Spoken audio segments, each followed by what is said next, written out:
Yes, indeed. What a long, strange trip it's been. Welcome back to The Extract.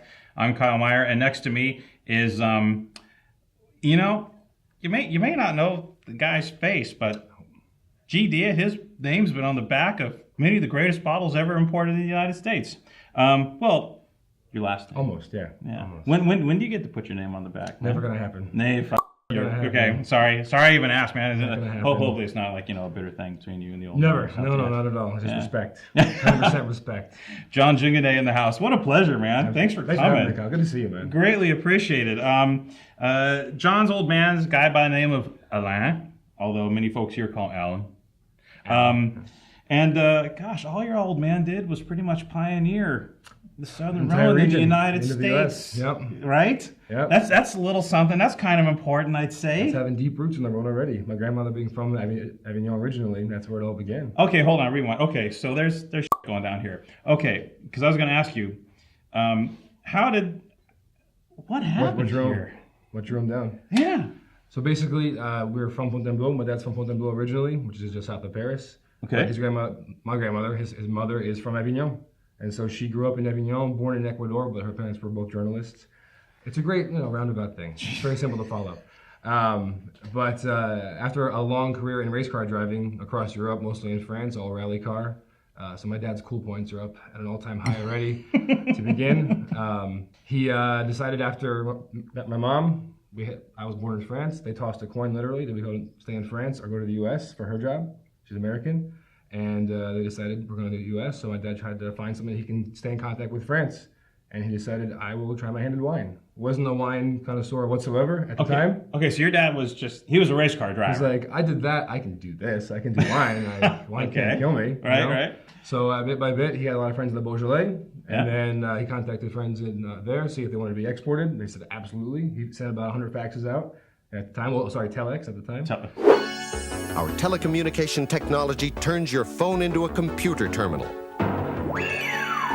What year was this, by the way? 1984. 84, okay. 1984. Moved to Mountainside, New Jersey, picturesque.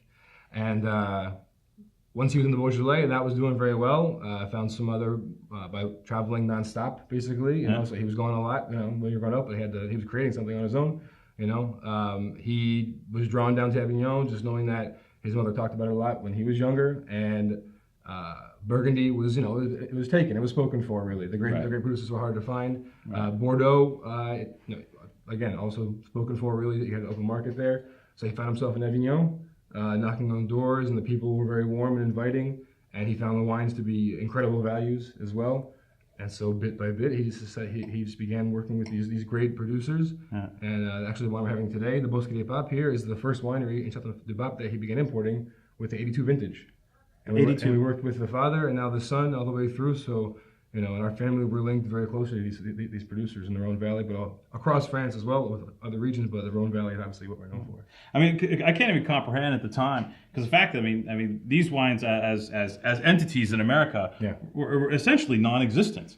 So you're knocking on doors of people that there's no guarantees that they're bottling, number one, even. Let alone. Do they own any bottles? It's just selling in bulk usually at this time. This is the 80s. This is not that long ago. Right. So bigger regions were already bottling, but for the most part, maybe you had 10% of the wineries in Chateauneuf du Pape were bottling at this time even. Everyone else is selling in bulk. Or local, Mommy Puppy came in, filled up in a little container with the tank, and went home with that. This is ballsy stuff. Yeah. And how did it go in the mid '80s? Very well. Very, very well. So boom, like it was lightning in a bottle type deal, no pun intended. Or there's definitely some links there. So when you have certain wine critics that come into their own as well at the time. So Robert Parker, the Wine Advocate, had a big role in this. You can't write our story without naming Robert Parker. Yeah, he had a great role in our success, and not just our success. Let's be honest. Timing's everything. A lot of importers did very well thanks to the great man Robert Parker, and his love for this region. Honestly, he could have picked anywhere, but he just fell in love with these soulful, honest wines that really over deliver for the money, especially, and the access to the wineries is just very inviting. And they were kind of coming up at the same time, really. So my dad introduced Robert Parker to a lot of wineries to start writing about and become friends with, and vice versa. Yeah. Where I tasted over here, for example, but always being careful not to have a conflict of interest either. Right. My dad's a painfully loyal and honest, forthright individual. Yep. So never going to try, play things that way. So if something he felt was maybe a little off, insider trading, yep. He wouldn't go that way, Right. But on the whole, it's word of mouth, and just we work with one winery. They have a cousin who's working down the street, or maybe across France, and that's how you're going to build your portfolio that way. Yeah. And all small producers, all estate bottled stuff. So impeccable timing with great wines. Yes. A few solid vintages in there. You had 85, and then the mid 80s, a little up and down. Yeah, but 87 was but by the time you hit 88, it was like the trilogy. Full steam ahead. 88, 89, 90, boom, boom, boom, and then after that, great winemakers make great wine every year. At the best of their ability, they can. You're not going to be let down usually. Right. It's going to be a solid one at the very least. Right. And then came the late 90s into today, basically. Right. It's been a nice little run, and I think there's a lot of happy producers in Chateauneuf du Pape. A happy Mrs. Junguenet at home. Right. My mom. Yeah.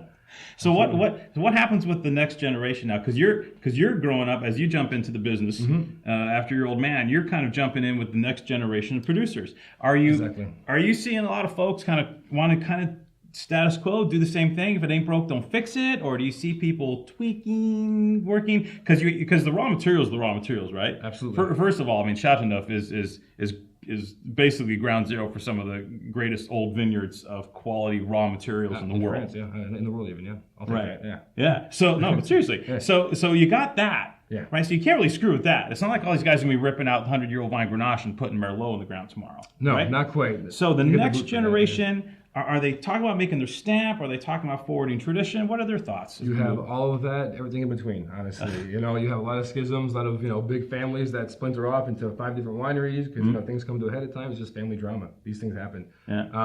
But right now, what we're seeing is, so you have certain young kids who want to come in that did maybe some internships abroad in California, in Australia, whatever.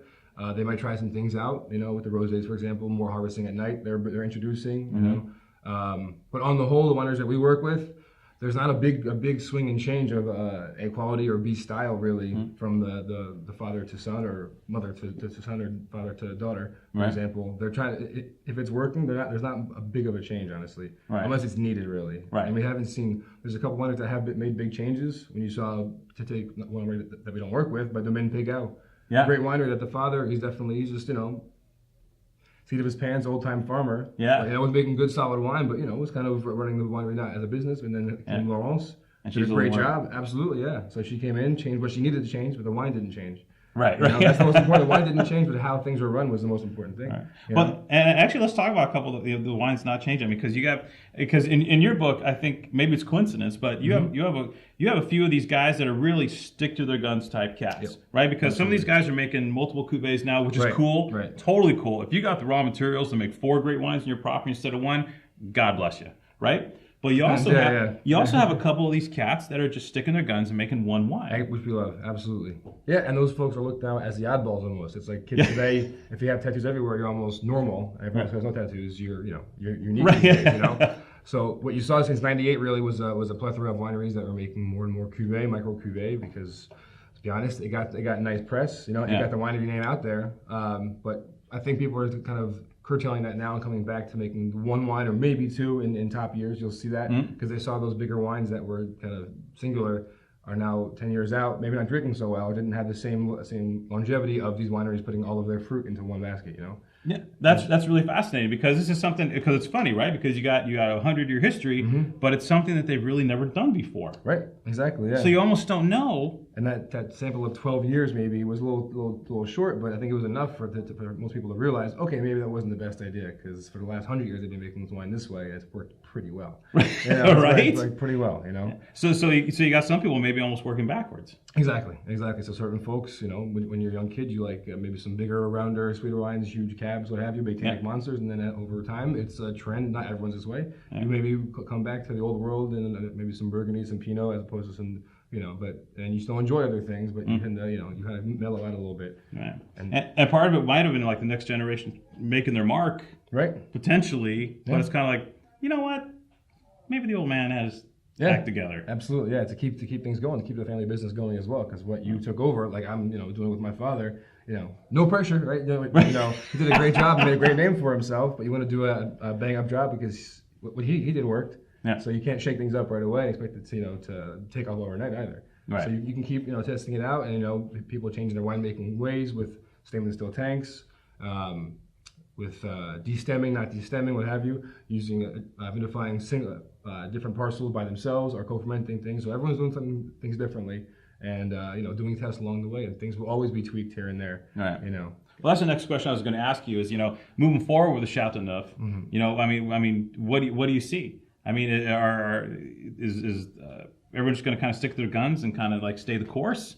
Or are there rumblings of this way, that way, et cetera? I mean, what do you see moving forward with Chateauneuf? I see a lot of the same, really, honestly. Yeah. Just good, solid wine coming out that still remains good values for their money. When we talk about, at $50, these wines definitely that can lay down for 20 years. Yeah. You find me a bottle of wine that can do that well. These kids are looking, and these families are looking to be there again in these 50 years, again in 20 years. But one of the big things that we saw, the huge leaps in quality, is the whites. These white Chateauneuf du Pape 15 years ago, 20 years ago, it was an afterthought. Yeah. More or less for these folks, they had these vines, they harvest them all at the same time, even though certain white varietals got to be harvested, earlier or later. And they were thrown usually into a tank somewhere, not at temperature controlled maybe. Right. Kind of fermented quickly. It was kind of flabby. It was more consumption for the house anyway, but as the limelight's on you, everyone realizes we got to be up to par for everything. So even the whites that's the biggest jump in quality we've seen, and the biggest changes has been the whites, even though it represents a total of 5%. Right. The whole production, that's the biggest leap we've seen. And I think the consumers in America especially are learning a bit more and more. Most folk don't even realize it exists, still, which is okay, because the wines, certain production is on average maybe 200 cases, from any given winery. But that's something that I'm really, interested in seeing in what happens, where it goes. And I know certain producers that we work with, for example, that tore up old vine Grenache and planted Roussanne in certain parcels. They felt this is going to work out great, and they do have a following for it. So as long as they have that following and they have their customers for that, more power to them. It's their wine to do what they want to do with. We're here to put the best foot forward for them. Well, I think you're working from an advantage. I got to tell you one story based on the fact that because we work a lot with little individuals with the private sellers, this kind of deal, et cetera, et cetera, et cetera. And my gosh, I've been doing this for 25 years, right? And we joke about it all the time around here. Everyone, like we see old Bordeaux wine come back, we see old California wine come back. Once in a while, we even see some old Burgundies. But I'll be damned. I've been waiting for 2 decades for that guy with that old Rhone cellar to roll in the door and say, yeah, these just aren't working for me. But you want to know the weird thing, dude? 2 decades, I have not seen it happen. Everybody drinks every freaking bottle of this stuff. I love it. I love to hear that. That makes me very happy and very confident in my future. Right? But I'm serious. It's hilarious. Absolutely. Because we're big Rhone heads, and I'm just like I said, I'm just waiting for that one day. It's like, these 2005 Chateauneufs, 2007, not doing it for me. Right. Can we do something? And I'm still the doors. No one's. Yeah. Everyone's drinking your gear, dude. Thank you very much. It's thanks to my dad who put it all together, and he's still here. He's not here today, but he's very much the boss. I'm just the guy behind the guy. Yeah. That's all it is. Well, keep doing what you're doing, and the key is, I guess, make sure you let the boys back in Chateauneuf know. Tell them to keep doing what they're doing. No problem. Like if it ain't broke, don't fix it. You know what I mean? That's the message. Happily. Yeah, because right now everything's just completely rocking. And congratulations on your hard work. Well, thank you very much. Here's the future Chateauneuf, dude. Everybody. Awesome. Thank you very much.